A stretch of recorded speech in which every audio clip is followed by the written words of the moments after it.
And we're live. Hello and welcome to the Freedom Anarchist News Review. I'm here with Mike. Um, and yeah, today we are talking about a bunch of different stuff. The Labour U-turns, particularly on winter fuel payment cuts, but also on we think, on Israel in some bits. Exactly how far that goes, we don't know. Specifically, David Lammy seeming to actually criticize Israel properly earlier today in the Commons. We have the Maga coalition getting into a bit of infighting, particularly around the differences between essentially the Bannon section, I think, and the Musk section, the technocrats. We've got a victory in court for a rare zone in Britain where wild camping is legal, which is Dartmoor. Then we can move on to our stuff, which includes the Russian war saboteurs who've been on trial, repression of the Nakba protest in Berlin, and the dissolution of the PKK. So quite a lot going on this week, starting with Starmer U-turning on the winter fuel payment cuts. So this has obviously been a big story today. He has given little to no details on the subject and has simply said he wants more pensions to be eligible for winter fuel payments following the backlash and the fact that it's essentially pretty much the most universally unpopular thing that he's done, I think it's fair to say. Yeah, public pressure, has it made the impact, or do you think this is a bit of, politicking on their part that won't come to very much? I don't know, to be honest. I think definitely there's public pressure. I mean, I think we all know there's public pressure. There was a lot of fallout, wasn't there, from the local elections that the Labour's canvass returns were telling them that, essentially this was the issue on the doorstep. I'm never voting Labour again because, you've got winter fuel. This is not what a Labour Party, a Labour government should be doing, etc., etc., etc. And it's the issue that at the start of their tenure, they're a year in now, but in the course of their first year, has really cut through to their own voters. So I think that's definitely the case. I think the issue is though, why is that actually translated into some sort of shift? Given that they've been so inflexible up to this point, and I think when you look at it, there's been quite a lot of coverage in the kind of mainstream media, where they've been talking about this from the point of view of, well, it's not just the left that are kicking off about this within the Labour Party. It's also, who they'd regard as sensible MPs. So basically, people on the right of the party have been kicking off about it as well. And I think that probably has unsettled Starmer to some degree. The thing that always wraps this up with me with Labour, because Labour is this huge enigma to me at the moment. Obviously we all have our own views, and as anarchists, we're skeptical of political parties in general, full stop. I mean, beyond skeptical, really, and parliamentary processes. But the thing that really gets me about it is what is Labour actually trying to achieve? Even as a kind of capitalist party within a capitalist framework, within a system that is there, we think, to guarantee the existence of capitalism more than anything else. What is it actually trying to achieve? Because I've been speaking to a lot of people over the past few weeks, and in the other hats that I wear in the day-to-day grind, and business leaders are not happy with what they're doing. The public sector are not happy with what they're doing. People like us aren't happy with what they're doing. It doesn't seem that there's a constituency really at all for anything that they're doing. So why they would backtrack on this one thing as opposed to others, or maybe backtrack, because as you say, we don't really know the meat of what they're doing.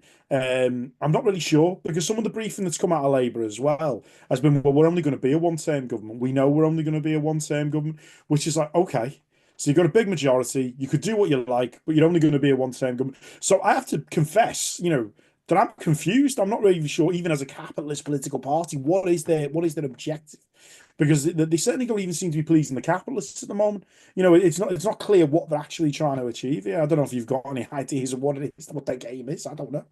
I mean, my general view of how Labour seems to be getting pressure to do things or not is a good chunk of it is down to an imagined constituency that doesn't really exist, which is disaffected Tories, a large centre ground, which I think they struggle to define in many ways.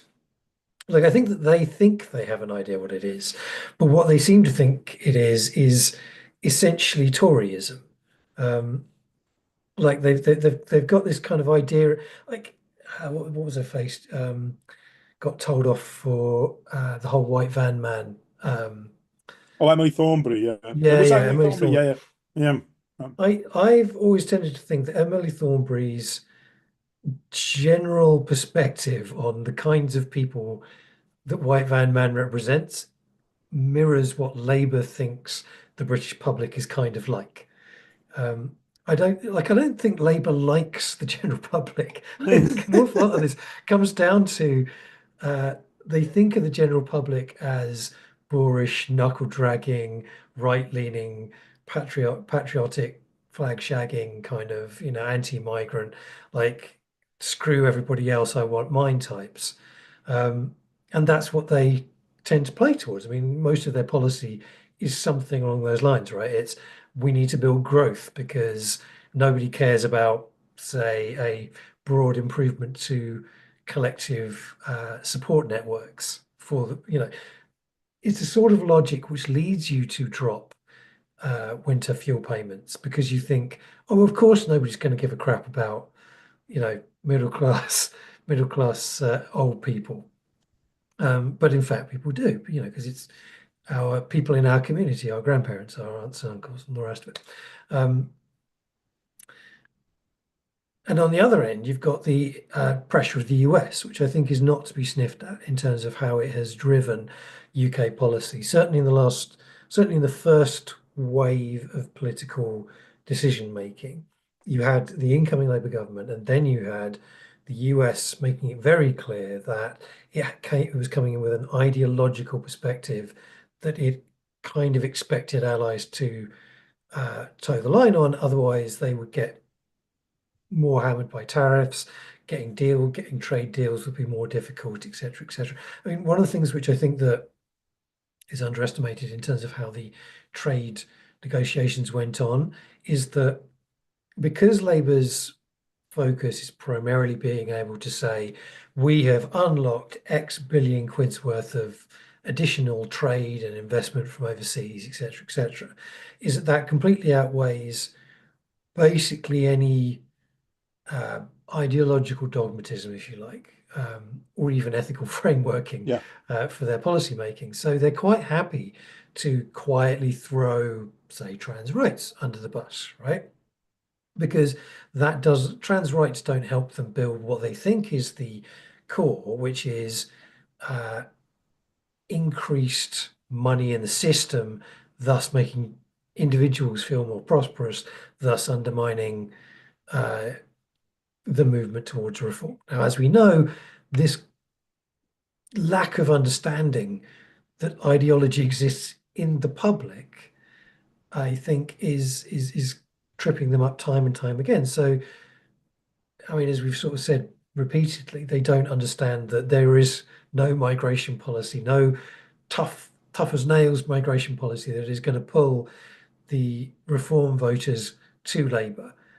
That's not why people on a migration basis move to reform. They move to reform because they feel reform will be harsher than Labour, and it doesn't matter how harsh Labour actually is. Um, so they're not getting votes from that, and they're not getting Absolutely. vote.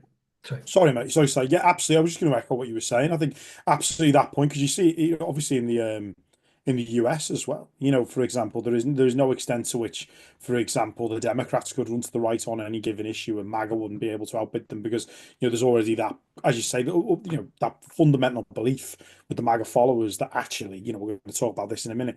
These guys will be harsher, and as you say, it's kind of political tribalism now that is that I think you're absolutely right. You really nailed it. I think in terms of the where Labour are at, they're thinking in a 1990s frame, and aren't they, to some degree? They're still thinking in a sense of, well, we buy off this constituency, we treat that constituency as expendable, and somehow this adds up to some sort of electoral arithmetic, and that usually means moving further to the right because that's what they did before. But take Tony Blair's famous quote, I think it was from '97. The truth of Britain is a conservative country. That's his phrase, that he used, and so you have to adjust to that. Well, this is beyond conservatism, and as you say, they're not going to. But and the thing is, I never advise people to spend time on social media. I would never advise people to do that. But one thing that really strikes me is that Labour thinkers or movers and shakers, whoever setting policy direction, they don't spend enough time on Facebook.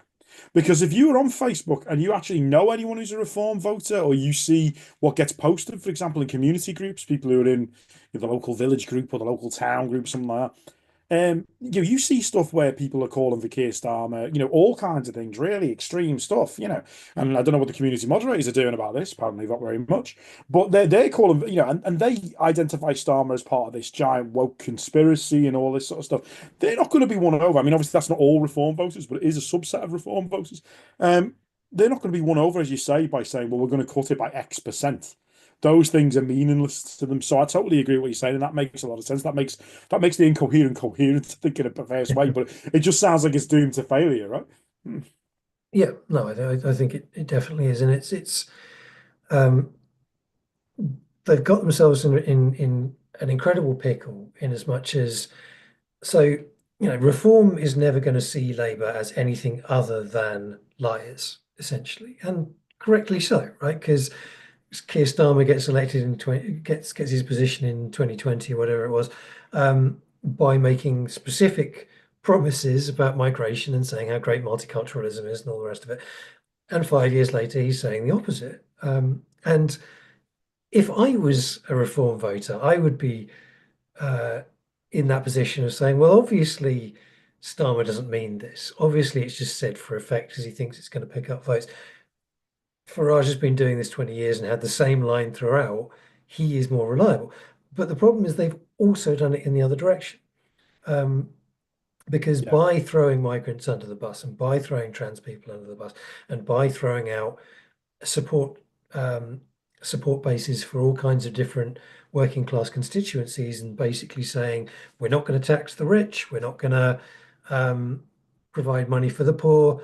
You know, anyone who's on the left who is looking for a reason to vote for Labour, right? Because like Labour still has, in theory, the stronghold point that if you don't vote for us, the Tories or Reform get in, right? Like that's always been the thing that they lean on. But I think that that's the thing that has now broken because they have abandoned so many ideological touchstones for the left that nobody's going to trust them to move back to the left again, even if they wanted to. So they're now just stuck between the two poles, um, with nobody, with no uh, unique selling point that anybody wants, essentially. no, absolutely, I agree. I mean, I think the interesting thing in the run up to the 24 election, was people who were politics watchers like ourselves. Sometimes I certainly was getting told, by people who are less radical than me, let's put it that way, that well, Labour will they'll move to the left once they get into office. And to be honest, I don't remember a Labour government ever doing that. And if you look at it historically, I don't think they've really been known for doing that. So, and that's even when they were further to the left than they are now, to be fair to the historic Labour Party. Um, but so we're being told that now, Bring back Kinnock. I mean, God, no, mess. No. But I mean, if you look at to buttress your point, really, just to say, to echo that, yeah, if you think about, you go back to the Starmer's leadership election campaign in 20, you know, when he ran for leader, what was really being marketed? What was really being marketed at the time? Because it was an overwhelmingly left-wing electorate in the Labour Party at the time. What was being marketed at that point was this is a more credible version of Jeremy Corbyn. Essentially, we'll keep all Jeremy Corbyn's policies, but we'll stick a knight in who happens to have been, who, is credible. Credible was the big word in 2020. Who's more credible, and has held this high office and so on. And essentially, magically that will bring the centre ground back on board and all the rest of it. And obviously, the transition in the 5 years after that, where you've gone from a point where, if you think back to 2020, actually very specifically, gone to your point about abandoning constituencies, if people remember what happened with the Bristol protests, and around that time there was a shot that they released of Keir Starmer and Angela Rayner taking the knee in the office in support of BLM. And you've gone from there to the Island of Strangers speech, and that's happened on so many different policies, as you say. So if you think about a reform voter, yeah, the reform voter would say, well, I don't believe a word he says because he said this and then he said that. But as you say, a left-wing voter is not going to believe what he said. And I remember one that always, as a Scouser, always resonated with me, that was a bit of a tell, was the one in the 2020 leadership election where he said, in Liverpool, I won't give any interviews to the Sun. Um, and then very quickly caveated, he did say it at the time in the course of this campaign. People missed that bit and heard the other bit, and that kind of sums him up. So I do think you're right. I think that there's no, I don't think there's any redemption in terms of his credibility and so on. And I think the other thing is, if you think about it, it seems to me that there's almost like not a Biden playbook, because I don't think the Biden administration was sophisticated enough to have an actual playbook, but they're almost the same rhetorical mistakes they're making, because they now announced a trade deal. They're going about how much you're going to benefit. All these good things are going to happen. There's an ease reset with the EU. All this is fantastic. We've done all this stuff. If you look at the indicators and what Biden went into the presidential election, then obviously had to hand over to Harris about, like, the economy's doing really well. But the point is, it's not resonating with people. People don't feel that. The famous one was the eggs, wasn't the price of eggs? If you think about it in the UK, most people, and it's no disrespect to people, why would they, be able to get their, or want to get their heads around macroeconomics, when actually most of the time it's used just to mystify them, it's deliberately used to obscure it. But, people really want prices to go back to where they were before 2022 is what they want. That's not what's being offered here. So this constant dash for growth seems to me to just echo, rhetorically at least, what you saw with Biden in the macro picture, because people are like, yeah, but like my food still costs an absolute fortune, my bills are astronomical, the quality of public services is dire, and there doesn't seem to be any awareness of that. But and also, just finally on your point about the kind of US administration, I think that's true. I think they've been landed with the situation they have. Been landed with a situation where you've got a government that is very openly trying to dictate terms to its partners, and Britain's wonderfully exposed to that, because obviously we walked out in the EU. We're no apologists for the EU as anarchists, but nonetheless, if you're thinking about it from the point of view of a capitalist geopolitical strategy, Yeah, squeeze between walking two poles. exactly walking out on your nearest trading and security partner, and then being in the gift essentially of a country that's gone more or less taking a fascist turn, then and I use that advisedly because obviously we talked about that before, but nonetheless has gone down that road. You're in a really tight spot, and you would need, even within parliamentary politics, you need a remarkable figure to try and manage that. And he definitely isn't that, to say the very least, before we get into the ideological stuff. So no, I agree entirely. But again, we going back from the particular to the general as anarchists, you know, there's a bit. I think one of the difficulties for us is when I'm talking to people, is not to do the pious thing and say, yeah, but parliamentary politics, this is what happens, And there's an element of truth in that. It happened with the Lib Dems in 2010. It does happen. It does.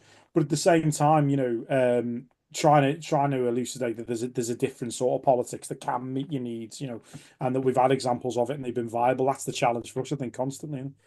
I mean, obviously the massive difficulty with making those kinds of arguments is that, um, it's a variation of the same difficulty that politicians and parliaments have, right? So you see in the UK and in the US, um, a process of, uh, the government gets in, the government comes up with some ideas that it thinks might change things, reality sets in, and they're forced to do other stuff. So, Reeves initially wanted to do a bunch of stuff, then found a big 20 billion quid hole in the accounts or whatever. Um, Trump has repeatedly tried to do things like address aggressive tariffs and has had to row back on a bunch of those as well because the markets didn't like it and lots of pressure came in from lobbyists and all this kind of thing.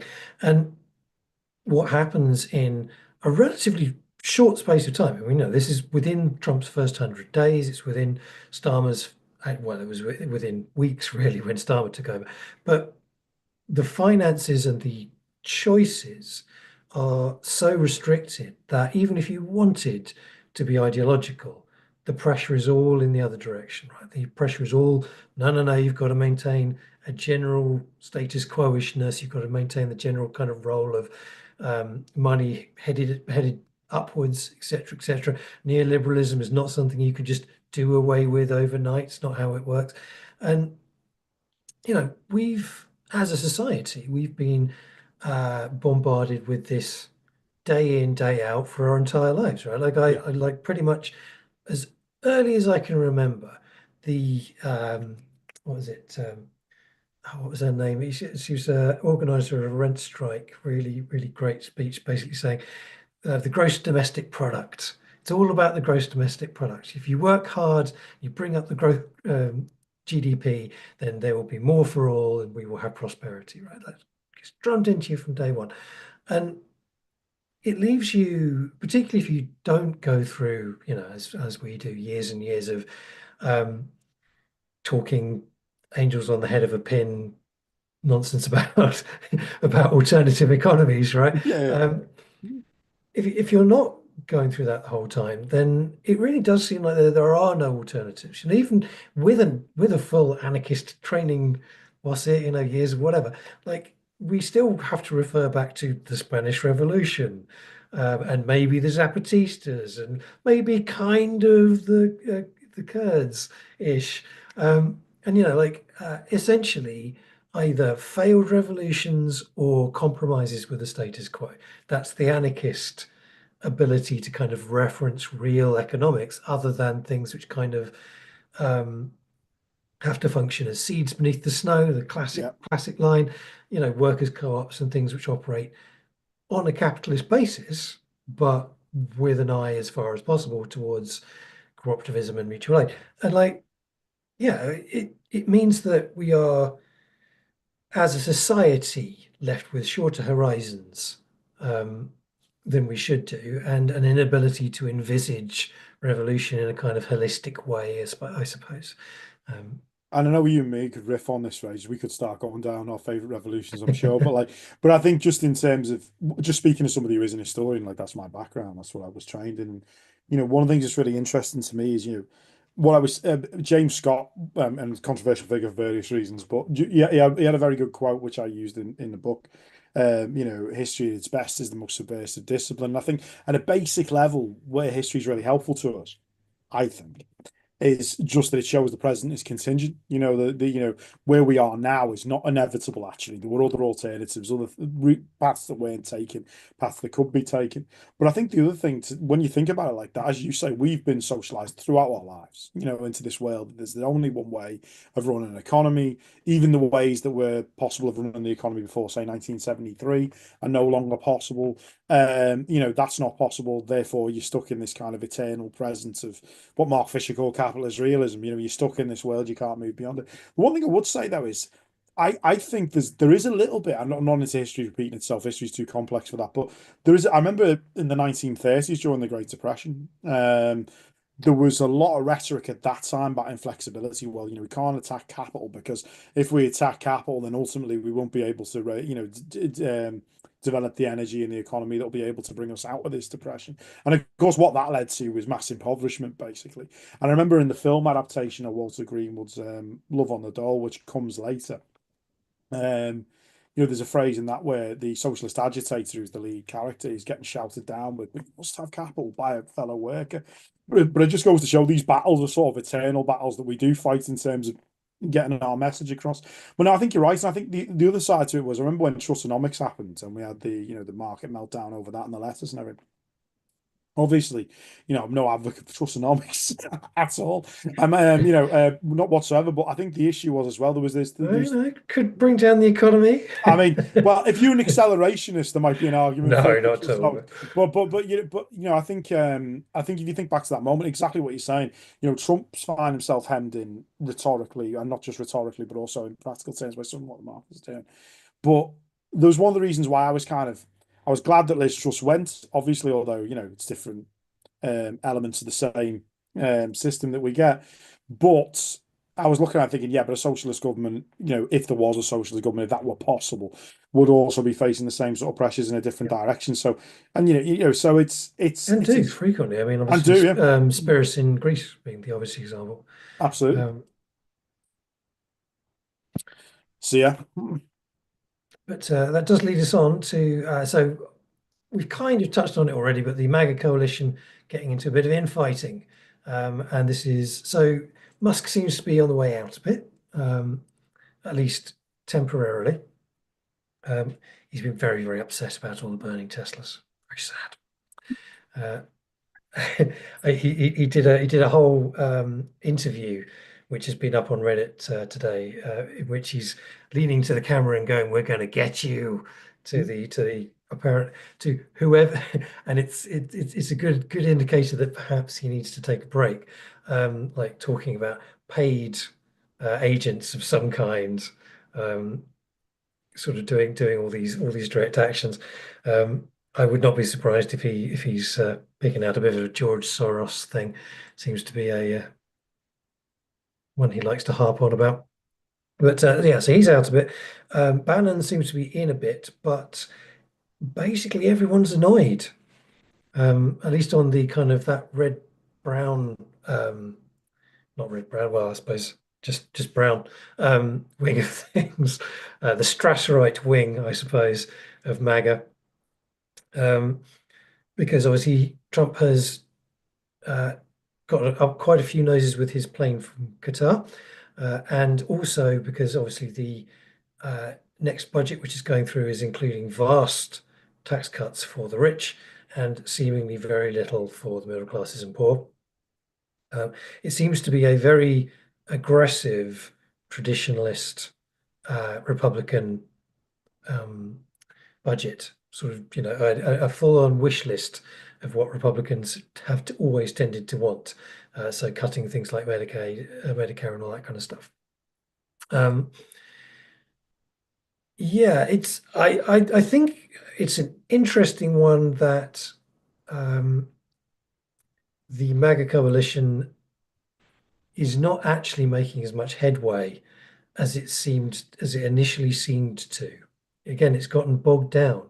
This is a fundamental of anarchist critique, right? Is this idea that, like, yeah, you can have your uprising within the electoral model, but then you run up against reality, and much of it disappears because the ruling class hold the levers. So when the budget comes along, they pull those levers, and lo and behold, their taxes go down. Um, so Yeah. yeah, like and what you get is to tinker around the edges by having RFK Jr. do stuff which might kill a load of working class people, and the rich people don't care about that. Yeah, no, I mean, I think this coalition, it's interesting because, as you say, there's a kind of twas ever thus in terms of electoral coalitions, and we talked about it with Starmer, some ago. I mean, actually, let's just go backtrack Starmer for a second. In a way, there wasn't really an electoral coalition. There was a failure of an electoral coalition on the right, really, in Britain last year. But to go back to get into the American one, I think this has been inevitable to some degree. As you say, I think there's both the reality bites element of being in office. I think also just elements of the MAGA coalition want such different things, even within the context of being awful to everyone, which seems to be the common thread that holds them together, is just being basically horrible people. They want different things. As you say, the red brown Strasserite. We want to, go rebuild the Rust Belt elements is a different thing to what you've seen with Musk and so on and so forth. And it's very different what they want. And also the fact that Musk is, if you think about it, like we now identify Musk very strong with Trump. And clearly there's a long journey which you can, people can talk about, find out about Musk to where he is now. But he actually only joined the camp quite late in the day. It was quite late in the day that he professed his loyalty and endorsed Trump and, came on board. I think he only openly came on board, though he clearly been going that way after the assassination attempt, if I remember rightly. He posted some photo and then he went from there. And then clearly he started doing the pack and all this sort of stuff. So he was a latecomer. And I think when you think about the fact that he backed Democratic candidates in the past, the tech bros, I think, were uncertain of their own power to a certain point until late in the game. Although, there was a bit more to it with him buying Twitter, now X and so on. Whereas the Strasserite wing of the Trump movement, the MAGA movement, has been around for a good while. And if you go back to and I differentiate elements of that. I mean, I think the racism is a kind of pervasive element that actually cuts across the different elements of the Trump coalition. But the ways in which that plays out is different. So if you go back to, there's a longer tradition of kind of xenophobia, internal racism, all sorts of different things. That goes back a long way in the Republican Party, and goes through the Republican Revolution in the 90s and the bell curve and eugenics in the 90s into the Tea Parties in the later part of the the 2000s and so on in response to the Obama presidency and so on. So there's lots of different elements here which cohere around being horrible to people, particularly ethnic minorities, immigrants, gender non-conforming people, any minority they don't see that fits their profile, which seems to be pretty much just white people and men. But on the other hand, as you say, there's quite divergent economic interests that are at play, and that seems like it was always going to break down. I mean, maybe it's easy benefit of hindsight, but that seems like that was always going to break down. I think the interesting thing for me is because I probably lean more in the direction of seeing this as a fascist movement in the sense that because there's an Italian scholar called Simonetta Flasca Zamponi wrote a great book called Fascist Spectacle, which talks about fascism, a form of spectacle, which obviously relates to the society spectacle and the bore and all that sort of stuff. But I see that mode of politics present in the Trump coalition. But equally, it's not the way I see it is it's played out. But at the same time, you don't have a coherent Trump vision other than he really, really doesn't like minorities. Other than that, and you know that he wants to make deals. Other than that, he himself does not anchor that in the way that say some other leaders in that tradition may have done. So it's a mess, and it was going to fall apart. But it doesn't seem, you know, obviously as anarchists, we wouldn't put a lot of faith in the electoral opposition anyway, but it doesn't seem like the Democrats have much of an answer to it either. No, not at all. But yeah, I mean, I think the instability, I to a degree, I think is part of the point, right? Like, so Trump follows in a relatively um, common thread of fascism or fascist ideology, right? Where you get the likes of Franco, for example, where they quite deliberately builds a coalition of groups with different agendas, essentially, and then plays them off against each other so that he can stay on top and have the final say on everything, right? And Trump very, very definitely does something similar. People come in and out of his um, circle, like his closest circles, depending on how much they have pleased him and how loyal they've been and how much they've kissed the ring and et cetera, et cetera, et cetera, right? So he enriches himself. Um, and he sort of builds his popularity with different sections, but can then blame other aspects on other people, right? So when, for example, this tax cuts bill goes through, Trump, the figurehead, is not necessarily the target of MAGA ire. The supposed traitors within the Republican Party will be the target of that ire. The cuts will still go through, um, but the anger towards it will be siphoned off into, maybe one or two heads, people's heads will roll later on or something like that. Um, and yeah, like this has a lot of the tendencies of kind of dictatorial or autocratic thinking, right? Is this kind of uh, giving different factions different things at different times, and they all get annoyed at each other and fight. Um, Yeah, and I think you're right about the blame game as well, because obviously Trump's rhetoric around here. At the end of the day, you know, there was a Trump one. He was there for 4 years, and yet, according to him, you know, the swamp still needs draining. Well, you know, you would think that would beg the question of if this thing really existed in the way that you frame it. How come he didn't fix it the first time? And of course, the answer is always, well, the elites are too entrenched. I can't, and he plays the victim. But coming back to that point, as you say, it's not just a fascist thing; it's an autocratic thing in general. That kind of deflection, because I mean, one thing that came to mind, actually, you know, going back to anarchist historiography, was Paul Avrich's writing on Russia pre the revolution, where he talks about the fact that for a long time, among sections of the peasantry in Russia, there was this belief, well, actually, you know, the Tsar was this divine figure, and actually the Tsar wouldn't really be doing all these bad things. It's the Tsar's lieutenants that are the issue. And if only the Tsar knew the plight that we were in, we'd be in a different space. And so it was a constant, and there was a lot of anti-Semitism in that, by the way, as well. well, But that you one know, goes back to the to Wat Tyler, the President Peasants' Revolt. yes, Um, so you know, so there's this constant theme of that. So yeah, no, I do agree, and I think, yeah, and Trump, you know, Trump comes out of it smiling, doesn't he? Usually, I mean, that's what usually happens. It's just these different power balances shift constantly, but you know, it doesn't get better for people. I On the note of things getting better for people, however, we do have a good news story today, which is a nice, a relatively rare thing, which is that Dartmoor campaigners have won their court case, which means that wild camping is allowed on Dartmoor, much to the annoyance of the owners who are complaining that this will only undermine their ability to look after the land that they would be denying us the right to stay on. But cracking victory, and well done to everybody who fought for that one. I mean, obviously, legal cases are an important thing in terms of keeping access to these spaces, but we still have we have at least one Italian viewer today from the Naples FAI, who I should say hello to. Is that we don't have a right to roam in in England specifically. In Scotland, we do. You can go wherever you like. In England, we have a deeply entrenched landlord-centric system of ownership. Nick Lowell's is a fantastic read on that, the Trespass book. Yeah, I would hope that a victory of this kind would help to energize the right to roam movement, which I think is stronger than people give it credit for. There's a lot of things like Slow Ways is a great project which aims to map out properly sort of walking paths around Britain to try and keep them, at least keep those going and keep them in on the maps so that we don't just lose them to landlord action, essentially.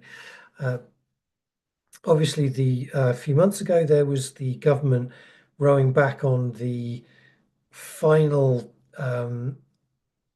law that was going to go through, which was these are the roads you can walk down, the registered ones, and everything else the landlords can turf you off permanently. So yeah, there seem to be a couple of victories at least, and there seems to be, at least some movement towards what we would like to see, which is obviously significant reform on these matters. No, absolutely. I think, I was thinking very similar to you when you were talking just about Nick Hayes, and the Book of Trespass. And I think Thanks, sorry, Mark. he did a second one, didn't he? Did the Trespassers Handbook as well, which was the kind of how-to guide afterwards. He did that one. But I remember vividly just before the pandemic, and there was an exhibition on in Liverpool where some of these things were touched on, and it comes back to your point about desire for right to roam in England and the feeling, public feeling about it. Yeah, absolutely. And I think the interesting thing is that's felt in urban centres as well. So it's not just, people who want to get out in the country, they want to roam, they want to do that. And and also amongst the young, it's not just a kind of, a thing of privileged middle-aged people that want to go wild camping because they can afford to. And it's not as simple as that. There's a lot of people who want to get out and about. And I think, we've had that, as you say, codified with this kind of stuff that Nick's been doing and the project that you're talking about, which I didn't know about actually. So I'm gonna look that up. But I think the challenge is constantly, as you say, like lawfare gets you so far, doesn't it? And as you say, this has been a great success, which is fantastic, and all powers to the people behind it. But what you also alluded to in terms of things like the Slow Wage project, because landlord fait accompli is so devastating, isn't it? When you get into a situation where right of way just simply gets shut off, basically. And then you have to go through, in theory, you'd have to go through civil litigation or something to do something about it. In reality, that almost never happens. So trying to maintain these routes by using them, I think, is actually a really powerful thing. So no, I couldn't agree more, because it is one of the things that even within the British polity, if you like, so differentiates England from Scotland. If you go to Scotland, it is so very different an experience to try and traverse in the countryside in England. And I'm obviously a Scout, so I'm obviously from an urban centre. But nonetheless, I've lived in the countryside a few times, in East Anglia and in Devon. I know you know East Anglia well as well. So I think one of the things that really struck me coming out of the city was, in a way, I felt freer in the city, which is weird. You wouldn't Yeah, think yeah. that, but you feel freer in the city because you can move around, and that's not straightforward. We know a lot of corporate privatized developments in city centres where those streets are basically given over to multinationals and to different entities. So we know that's not unproblematic. But nonetheless, I felt freer in the city than I did in the open air of the countryside, which I is mean, really weird feeling. the assumption in the city is that if something isn't specifically roped off, you can walk on it, right? Whereas, I do a lot of countryside walking, like around East Anglia, and it's there is a constant fear if you're not on a designated path or following a specific footpath that you are somehow doing something wrong. It's the policeman in your head sort of job, I suppose. And it it constantly bears down on you that you are not welcome in these spaces. You are at best a temporary wanderer along designated paths. And many of these said designated paths, these kind of village roads, all this kind of stuff, because many villages have been expanding over the last few years because they've been designated as places where you can build more houses, you end up with more traffic down them. And traffic on these little country roads, it's actively quite dangerous because you get roads which were built to be wide enough for a horse and cart, maybe two, to pass. But increasingly, you're getting these giant 4x4s driven by suburban idiots trying to, you know, mimic what they see in US films and be, big motor drivers. And if you're walking down those roads, you're constantly worried that someone's going to come around the corner at high speed or at night or whatever, and just run you down. It's camping or walking in in the English countryside. You take your life into your hands, and you're never entirely welcome. And if you take a wrong turn, you are potentially breaking the law. And it's a horrible way to present the countryside to the people who nominally own it, right? Like we're all supposed to be citizens, we're all supposed to collectively own Britain, except we don't, obviously.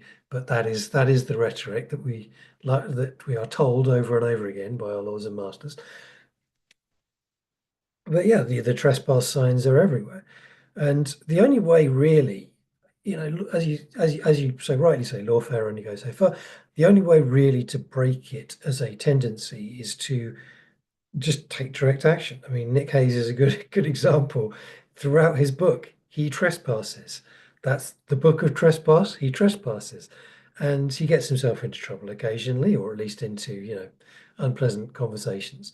But until that is so normal that the landlords don't feel like they have the power to enforce it properly, then we're going to struggle, I think, to reverse the status quo.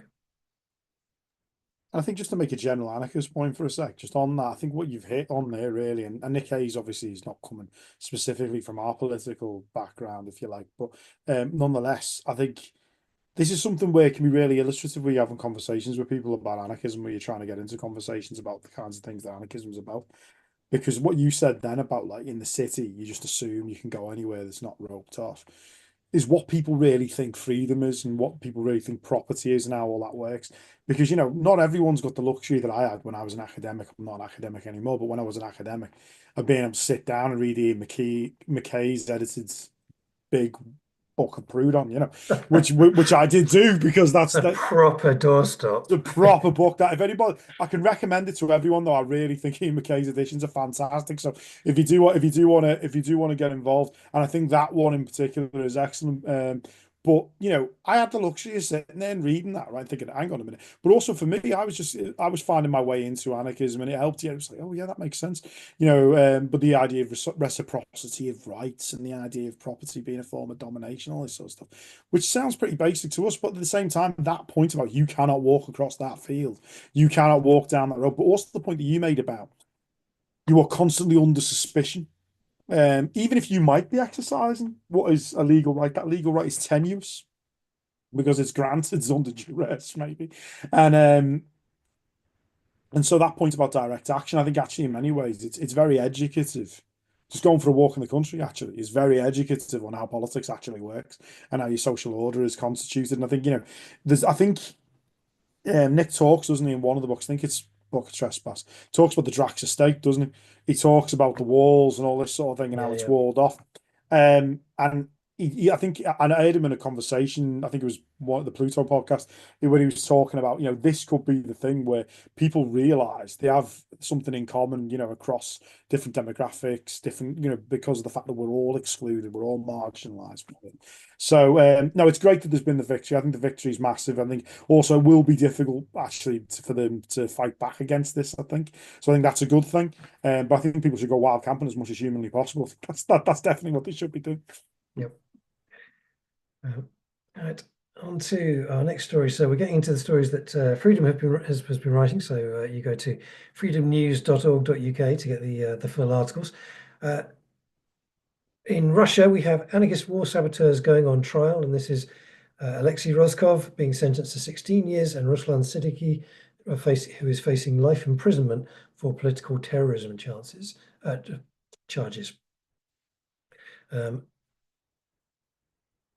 Yeah, so this in the former case, he has been sentenced for setting fire to a military enlistment office, and Ruslan was accused of destroying railway tracks, leading to the derailment of 19 carriages of fertilizer. Both anarchists have admitted to the acts that they are responsible for, but deny the political charge of terrorism. And now, obviously, Russian courts are not known for being lenient at the best of times, specific and particularly if it's anything to do with the oh God, what is it? The special military operation in Ukraine. Yeah, it's a difficult one in terms of we can highlight it from here and we can say support can go to Moscow ABC who desperately need it, both financial and writing to people and sort of supporting them in general. I think at least one of the anarchists has said he doesn't want kind of people writing to him and all that kind of stuff, which is fair. But yeah, it's always a difficult one talking about these kinds of actions in countries where we have very little power or influence other than kind of spreading the good word of solidarity, I suppose. Because obviously, specifically in Russia's case, there's not really any support or any kind of relationship that the West has to Russia that we can be pressuring the West to make a fuss about. I mean, not that the West would ever really support anarchist prisoners of conscience, but yeah, it's one where I suppose it's easy to feel a little disempowered in terms of being supportive, other than sending as much love to the ABC as possible. Yeah, I think that's true. I mean, I think as you say, what one of the anarchists involved, as you say, is not particularly keen on the idea of receiving messages. Although I think the other one is, for what I was saying. And I remember in the Freedom story, people are interested down the bottom. I think a couple of addresses are given where you're able to get in touch. So just on that, as you say, the ABC as well. But I think just stepping back from it a little bit and thinking, the interesting things in the story. Great story by Josie. I think the interesting things in the story were, for me, that it's not that isolated, actually. There's been a pattern of this happening over the last couple of years. People are prepared to take incredible risks, which in and of itself is interesting. I think the other aspect is also the extent, and you see this obviously time and again throughout history. You've seen it in Russia many times, not just under this regime, but the desperation to deny the ideological basis of what they're doing. So, the Russian state's view is purely that these guys are, paid agents of Western intelligence or Ukrainian intelligence services. I think in one specific case they tried to allege was the case, and they want to deny at all points anything to do with anarchism. I Now, think it's credit. yeah, yeah, and the thing that I find interesting about that is, yes, Russia was obviously under Soviet communism for Bolshevism for, decades and decades and decades. And obviously since then it's been under this kind of, capitalist autocracy subsequent to that. But nonetheless, Russia, we talked about this a little bit in the context of Spain a few weeks ago. Russia is one of those countries with an excellent anarchist tradition, which has a very strong historic anarchist tradition, even up to and under Soviet communism, and again, I do wonder how it must have felt, for example, for people in the freedom group, for instance, in the 1950s or something, when there was the revolt in the Norilsk Gulag and there was a black flag raised. How did they feel in terms of not being able to express more than just solidarity or report it, you know? But I think that reporting is actually really important. And I think the stories like Josie's are really important because it shows that it's happening. And I think the other thing is that it also shows that actually, you know, there is meaningful resistance happening to kind of imperialist operations that Russia's engaged in that aren't just coming from NATO, you know, and aren't actually being driven by NATO and are coming from a different ideological place than NATO, notwithstanding the fact that a lot of people will dismissively, even on the left, say that any anarchist doing this really just helping out NATO or whatever. Actually, there's more to it than that, and as ever, it's more nuanced. And you know, I think that's really important to remember. So no, I think it was a really powerful story, and obviously the human consequences for the two individuals mentioned are pretty severe to say the least. But in that, they are also, as I'm sure they're very conscious because they're conscious anarchists of the lineage and the tradition that they're in. So yeah, no, very powerful, but also, as you say, very tragic in some ways as well. Yeah, I mean, it's certainly so. Obviously, anarchists often tend to be canary in the coal mine type of thing when it comes to direct action. The first to do it, the first to go down for it, etc., etc. Um, but it's also we're very much getting towards a point. Obviously, the war has been ongoing for quite some time now, and so have the economic sanctions that have been placed against Russia.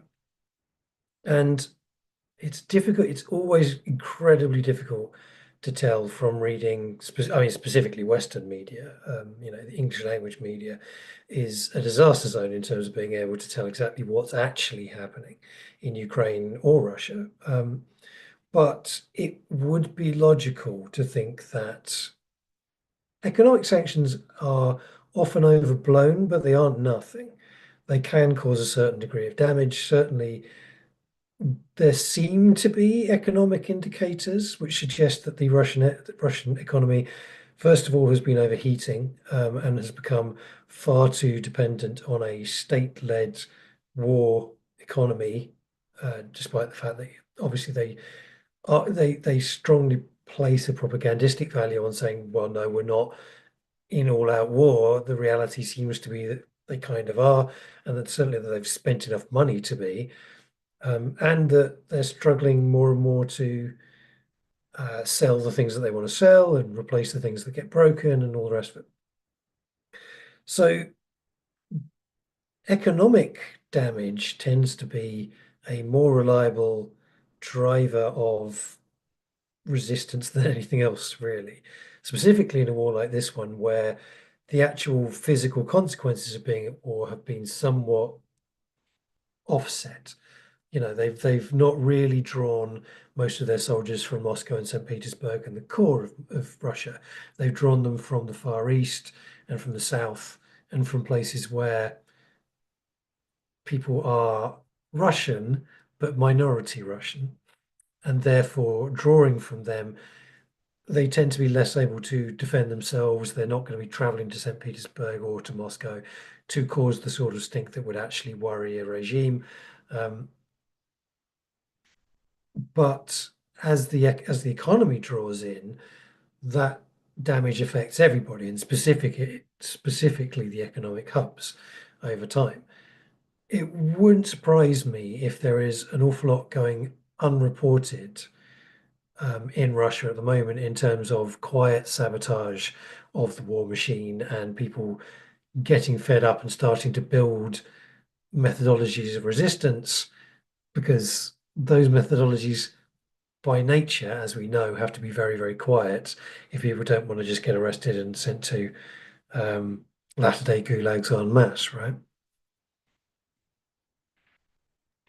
No, I think you're right. As you say, we are limited in terms of what we can actually know realistically, because a lot of what's channeled to us is channeled to us through a media that is utterly complicit in its own way in different elements. So yeah, absolutely. But again, you come back and I'm mentioning Scott again, a controversial figure for reasons. If anyone wants to find out why, Google. Or use another search engine that's not Google, probably better. But the quiet anarchisms the not turning up at work, the go slow, that kind of stuff. I'm sure that's happening, as you say. And the interesting thing, I think, one thing that come out of the story was this issue around the constant tension that you've got in the Russian propaganda around what's happening in Ukraine. The fact they continue to call it a special military operation, the fact that we don't fight. I think the phrase they used was brotherly nations, all this sort of stuff. So the length of kind of rhetorical gymnastics they have to do to try and keep some purchase for this and in their own internal propaganda war is quite telling as well. So I think you're right. They've done everything they can, the elite, the regime, to displace, the kind of impact of this away from their political supporters. But, how sustainable that is in the medium term, if ultimately the economy continues to take significant damage later on. Okay. Okay, so that finishes that one, I think, on an interesting note, which leads us on to, so we're getting towards that hour, so we'll probably rush through these last couple. There was heavy repression at the Nakba 77 protest in Berlin, with dozens of injuries and 50 arrests reported as riot police blocked the Palestine Solidarity March. This was Josie again, who's been doing some really good reporting, I think, in the last few while. Yeah, I mean, so Germany obviously is a quite specific case when it comes to repression of pro-Palestinian sentiment. Obviously, with the I suppose the controversial aspect of how Germany interacts with Israel-Palestine from an anarchist perspective has been the anti-Deutsch movement, which has kind of embraced Israel and its right to defend itself to the point of essentially becoming, I don't want to say apologists for another kind of genocide, but not far off in many cases, like and then obviously the state tends to pick up on this and tends to have an understandable, but ultimately self-defeating overreaction in going the other way, I suppose, on its previous activities. Uh, yeah, how do we approach sort of Germany's, because I think with Britain starting to become actively more critical and France becoming much more critical, and even the US kind of distancing itself in a less proactive way, I think Germany is probably going to be the holdout when it comes to walls to the wall support of Israeli ethnic cleansing. Um, yeah, I mean, obviously, I think all solidarity goes to the people in Germany who are brave enough to go against what is quite as I understand it, quite a robustly defended status quo.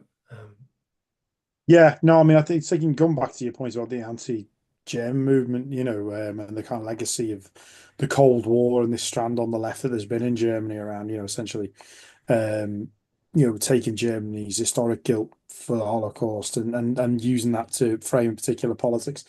You know, I think it's very difficult. I mean, I don't think you can underestimate. I mean, that's only one current, but the mainstream German political consensus is around, more or less unwavering support for Israel, come what may. And I think Pankaj Mishra had an interesting article a while ago. I think it was in I think it was in the LRB, could be wrong, but called "The Shower After Gaza," which was a controversial article, but it was a really interesting article. It was the one that I think they were going to give us their talk, which got cancelled at the Barbican. I think I'm right in saying all this. But the point is that really went into some of the issues around Germany's position. It wasn't primarily about Germany, but Germany was touched on in it. And I think actually one of the arguments that he made, which was a controversial argument, one of the arguments that he made was actually in some ways, some of the unwavering support that has been given by Germany has been so unthought over decades, even previous to the anti-German movement, that actually it's almost been framed through its own kind of anti-Semitic caricatures as well. So it's a really difficult one to untangle in contemporary Germany. And I think, yeah, as you say, solidarity to those who are standing up for Palestine in that climate, because it's incredibly challenging. And clearly at the NABCA protest, the level of repression, as the Josie's documented, was pretty shocking. Even for those of us who have seen it elsewhere, it was pretty shocking. I don't think that needle shifts very easily. I agree with you. I think things are obviously moving in France. Things are moving in Britain to some degree, which is incredible. Um, and there is even some reticence in the US. But I think Germany, as you say, is just in a different space. And expecting that to move, it's important these things are asserted and protested, and obviously it's absolutely vital. But people on the ground, they know much more about that than I do, and they're taking the risks, so they'll know best how to deal with that. But yeah, solidarity with them because it's very, very difficult. Which leads us to our final article of the day, and just heading up to our hour. The PKK is dissolving, and we have an article by Blade Runner, The Long Goodbye to Vanguardism, which is a pithy and quite accurate way of putting it. Yeah, the formal announcement has sparked mixed reactions among Turkey's Kurds and international supporters, but has been years in the making and comes as no surprise to long-term observers of the Kurdish movement and readers of Abdullah Öcalan's theory of democratic confederalism. And obviously, Öcalan had been saying much earlier than this that perhaps some kind of deal could be made with the Turkish state in order to help with that process. Yeah, the PKK itself, I think anarchists have had a strange relationship with it, maybe is the way to put it, in as much as the liberatory aspect of it has been very important, but the way in which it has organized itself has frequently been something that we don't really approve of, and has been conflictual with elements of the Kurdish solidarity and Kurdish rebel movement that we are much more supportive of. But yeah, I suppose the question would be, what does the PKK's dissolution imply for the future of Kurdish independence and indeed its autonomous zone? Um, Yeah, and I think to be honest, I'd have to defer to Blade Runner's article because actually, I think that you rightly say, I think it's quite a comprehensive piece. I think it's quite nuanced. It goes into a lot of detail. The thing that I really took from it, which echoes with what limited understanding I have from some interactions, is the fact that there's been a long road, which comes through very strongly in the article. Because I think the fact that people are shocked in some cases by the dissolution of the PKK, it's not 100% the Venn diagram as a circle, but it does seem to be the same people that never really took democratic confederalism seriously to some degree. So it does seem to be the idea, because there's always been this narrative that democratic confederalism is basically, as we all know, this is the narrative that's been out there. The democratic confederalism is really a nice little manifesto to keep people on side, on a propaganda level, while actually we're pursuing different aims through the PKK and so on and so forth. Whereas actually, what Blade puts out really well in the article, I think, is in many ways this is the vindication of democratic confederalism. And there's been building up of alternative structures over a longer period of time that show that this is essentially the need for the PKK has been superseded, by these alternative structures that have been set up. So I think for me, it vindicates the idea that democratic federalism wasn't just a propaganda move or some kind of sop to attract Western interest or something like that, which is sometimes portrayed as by its critics, and we know they are. I think in respect to what it actually portends, I think the final part of the story, and I would encourage everyone to read the story because it's a great story. The final part of the story really gets to the uncertainty that we all have, doesn't it, in terms of how will the Turkish state respond? What will happen actually, not just in Turkey, but in Syria with the autonomous region with Rojava? What will happen? Obviously, they're in talks with the regime there, initial talks to have talks about what their status might be. So I think there's lots of possibility. But I think one of the things that demonstrates to me most powerfully is that actually this does cohere, and the fact that there have been municipalist initiatives taking place and so on, which really does fit with the framing of democratic federalism. I think the fact that that's there, it is part of a broader piece. I totally buy Blade Runner's argument on that. I think the challenge will be, what happens next? Because you can guarantee, and he mentions it in the piece, you can guarantee Turkish regime rhetoric is not going to change. It's not going to change. It's going to say the PKK is something else by another name or something like that. It'll do that, but it might open up space for people to take some of these movements a bit more seriously, particularly people outside the immediate area. That's not to say, by the way, like I only know obviously what I know from the UK, which is a very limited vantage point, but having been somebody who's, for example, spoken in solidarity on Rojava demos and stuff like that, there are tensions within Kurdish communities. There absolutely are tensions. There are tensions between those who would see themselves as more aligned directly with the PKK model and also other Kurdish models, and supporters of something like democratic and federalism, or what we see in the Rojava model. There are tensions, but there's tensions in every political community, and I think that as I say, I think the point that he makes about this being a long road and the fact that there's a consistency there is really important and powerful. We have a comment from Mario saying, "Can I ask you what is your opinion of Öcalan's statement?" And the wording, he found it quite disturbing, on basically because it was agreeing to deal with the Republic of Turkey, which is built on the genocide of Armenians.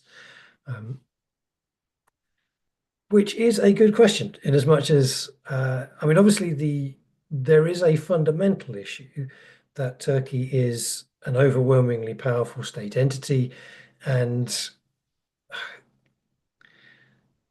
compromise with it is sort of rendered inevitable if you're going to try and make the kind of changes that seem to be intended, I suppose. But I mean, quite obviously, yeah, Erdogan is not a trustworthy guy. The Turkish state is not a trustworthy state. It's difficult obviously from our vantage point, just being a couple of British blokes hanging around quite a long way from the action, exactly what the trade-off is between, say what the rhetoric of a statement like that and what is actually intended as an outcome. Because obviously, you can say a thing whilst knowing that later on it's going to be irrelevant. For example, you can make all kinds of promises knowing you never have to keep them. You can make all kinds of blandishments to the state, knowing that the state is going to behave in a particular way towards them, and that things are going to change, or you're going to have to react to them later in a different way. It's yeah, I think there is something to be said from reading a statement on its face, and there is something to be said for reading a statement and saying what else is intended and what is being predicted by the people making that statement, which is a little fence sitty and a little waffly. I will acknowledge. No, but I think you're right though. I think texts serve different purposes, don't they? And often at the same time. And I think comrades in question may know the situation way better than I do, so I defer to them. But what I would say is I didn't infer from the statement an explicit endorsement of the Turkish state, if that makes sense. I think what I got from the statement was that it was. I don't want to overplay the extent to which Öcalan's framing this is necessary, although he clearly does. He's quite explicit. He says, there's no alternative but to this. But there are lots of different moving parts, aren't there? I think the other thing is the PKK's military capability has been massively downgraded as well. I mean, it's important to remember that, and that's been going on for at least 10 years. They've seen a significant reduction in their capability military wise. So that no doubt will have factored in as well. So I'm sure there's all sorts of considerations in there. But to your point, I think you're right. I think what I got from it was, it was pretty emphatic. It was definitely directing down one course, but I thought the groundwork, go back to Blade's piece, had been well laid to go down that road, and the alternative structures are there. I think the issue is what I didn't infer from it, and maybe that's my naivety, but I certainly didn't infer from it that it was an endorsement of the Turkish state that had committed atrocities and so on. I thought it was essentially, although it's explicit in what it says about the PKK, I think it's probably less explicit in what it says about the Turkish state, and so it leaves a little bit of room for manoeuvre, I think. Yeah, I mean, room for manoeuvre is very much the impression I got overall, was that the idea was to at least open a bit of space in what has been, quite a constricted few years, really, for the Kurdish struggle. On which note, I think we are now slightly past our hour, so it's probably time to sign off. Thank you very much for coming along. It's been an absolute pleasure talking to you as always. And if you want to read those articles, it's freedomnews.org.uk. We are also available on various social media networks, Facebook and Blue Sky, and Collectiva, which is the radical mastodon, which you should definitely get on if you are not already. On which note, thank you very much, and we shall see you again next week.